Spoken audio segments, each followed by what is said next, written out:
में तुम सोचोगे उसकी ऊर्जा तुम्हारे अंदर ट्रांसमिट होनी शुरू हो जाएगी। ये सोच का नियम है। तुम देखो, जब तुम भगत सिंह के बारे में सोचते हो तो शरीर अपने आप गर्म होने लगता है। तुम किसके बारे में सोचते हो, ये बहुत इंपॉर्टेंट है। तुम देखो, दुनिया में जितने लोगों ने बड़े बड़े काम किए ना, वो लोग हैं जिनका समाज ने मजाक उड़ाया है। लेकिन जब लोग तुम्हारे ऊपर हंसते हैं और तुम कोशिश करो कि लोग तुम्हारे ऊपर हंसे, मोटिवेशन की जरूरत ही नहीं पड़ेगी, क्योंकि हंसना आग पैदा करता है। मोटिवेशन की जरूरत किसको? जिसको अंदर आग नहीं जल रही। और अंदर आग कब जलेगी? जब लोग तुम्हारे ऊपर हंसेंगे। और लोग तुम्हारे ऊपर हंसेंगे कब?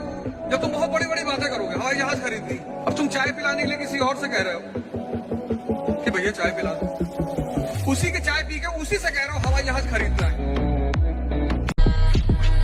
जो आदमी अपने दुश्मन को इस्तेमाल कर ले अपने लिए, उससे ज्यादा दिमाग किसके पास है? एक पक्षी है रैवन, वो बाज के कंधे पे जाके बैठ जाता है और बाज शाहीन, और पक्षियों का राजा है शाहीन, शेर के मुंह से गोश्त निकाल लेता है। शेर जब उसकी आवाज सुनता है तो शेल्टर मांगने लगता है, भागने लगता है। उसके कंधे पे जाके रैवन नाम का पक्षी बैठ जाता है। तो पता है बाज क्या करता है? अपनी उड़ान बढ़ाने लगता है, उड़ान। और जैसे जैसे उसकी ऊंचाई बढ़ती रहती है, ऑक्सीजन लेवल कम हो जाता है। रैवन को भागना पड़ता है। अपनी ऊंचाई बढ़ाओ, इतनी बढ़ाओ कि जितने लोग तुम्हें दबाना चाहते हैं उनका दम घुटने लगे, वो खुद ही भाग जाए। लोग कहते हैं ना, भैया हमारी पूरी जिंदगी एक कष्ट में बीत गई, क्योंकि तुम अध्यानी हो। जिंदगी नचाएगी तो है ही है, जिंदगी नचाएगी तो है ही है, उसका काम है नचाना। लेकिन अगर होश में तुमने खुद ही नाच लिया, तब तुम नचवाओगे लोगों को। मैं बार बार रिक्शे वाले का एग्जांपल लेता हूँ। तो रिक्शा वाला देखो कितना श्रम कर रहा है, कितना नाच रहा है, पर होश में नहीं। अगर वो होश में रिक्शा चलाना, ध्यान में रिक्शा चलाना शुरू कर दे, 2 साल 3 साल मैक्सिमम 4 साल 5 साल बाद पूंजीपति हो जाएगा वो। लेकिन वो तो कह रहा भैया सब यहाँ लिखा है, तकदीर में माथे में सब लिखा है। वे माथा है कि लेटर पैड है बे? यही तो विवेकानंद कहते हैं कि मनुष्य के हाथ में उसका भाग्य है। अगर उसे तपस्या का सिद्धांत समझ में आ गया तो कष्ट देना शुरू कर देगा। जैसे ही कष्ट देगा वैसे ही परिवर्तन शुरू हो जाएगा। जैसे ही ताप देगा टेम्परेचर, वैसे ही गलना शुरू हो जाएगा। और जैसे ही तुम गलना शुरू करोगे, चमकने लगोगे। कभी कभी झूठ में बर्बाद होकर देखिए, झूठ में दिवालिया घोषित करके खुद को देखिए। करिए ना कभी कभी ये सब प्रयोग करिए। अपने रिश्तेदारों को फोन करिए कि भैया सब पैसा डूब गया, भैया मकान अब बिक जाएगा, भैया गाड़ी बिक जाएगी, भैया लड़के बच्चे सब भीख मांगने लगेंगे, भैया अब हमें मदद चाहिए सबकी। भैया देखो कितने रिश्तेदार तुम्हारे दरवाजे पर आते हैं। आज के आदमी ने जीवन में प्रयोग करना बंद करो। कोई जरूरी नहीं है कि जब मुसीबत आए तभी लोगों का चेहरा पहचान में आए। प्रयोग करो, प्रयोग।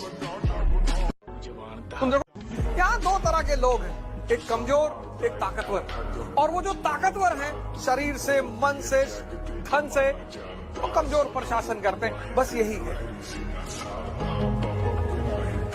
सारा नियम कानून संविधान सब इन कमजोरों के लिए बनाया है पूरी दुनिया में। आज से नहीं, शुरुआत से। तो जो टारगेट बनाइए अगर ना पूरा कर पाइए, खुद को दंड दीजिए। खाले रहिए दिन, खाना मत खाइए दिन। खुद को दंड देने का नियम बना। अगर आपको कोई दूसरा दंड देता है, भैया ऑफिस लेट पहुंचे, आप निकाल दिए गए, मतलब आप नौकर थे, आप ऑफिस लेट पहुंचे, आराम करने केबिन में बैठे, आप राजा हैं। जो खुद को दंड दे रहा है वो राजा, जिसको दूसरे दंड दे रहे हैं वो नौकर। तो उन्होंने कहा कर्म का फल नहीं होता। मैंने कहा अरे कैसी बातें कर रहे हैं आप, गीता कर्म का फल? बोले ज्ञान का फल। कर्म का फल ही नहीं होता, ज्ञान का। फिर एग्जांपल दिया उन्होंने, कहा मजदूर को देखो, ज्ञान का लेवल न्यूनतम है, कर्म बहुत ज्यादा है, तो फल भी न्यूनतम है।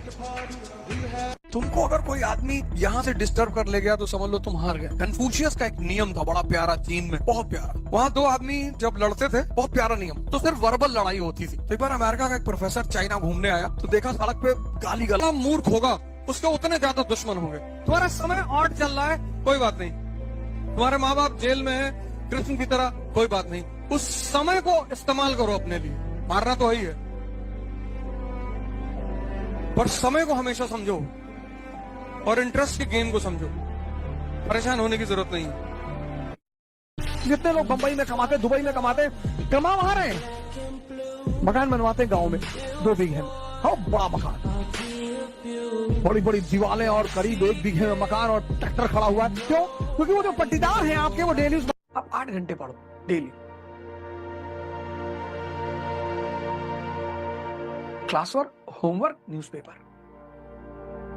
डेली आपको स्ट्रेस पैदा होगा, डेली आपको तनाव पैदा होगा। वो आईएएस की तैयारी का सबसे बड़ा फीचर है जिस पे कोई चर्चा नहीं करता। डेली आपको स्ट्रेस पैदा होगा, डेली। ध्यान करो, पूजा करो, मोबाइल बंद करके रख दो। एक नंबर ऐसा रखो जो सिर्फ माँ बाप के पास रहे कि वो जब चाहे तब तुम्हें फोन कर ले। बाकी क्योंकि अजीब विचित्र लोग हैं ना, 2 बजे रात में एक साहब हमको फोन करते हैं, सो रहे हो? मैंने कहा नहीं, खेल रहे हैं, आओ। अब 2 बजे रात में कोई फोन करेगा तो डर जाएगा। कुछ टाइम पीरियड ऐसा होता है, अगर उस वक्त किसी का फोन बज रहा है तो आप डर जाओगे। जैसे सुबह 5 बजे किसी का फोन बज रहा है, आप डर जाओगे कि कोई घटना तो नहीं घट गई।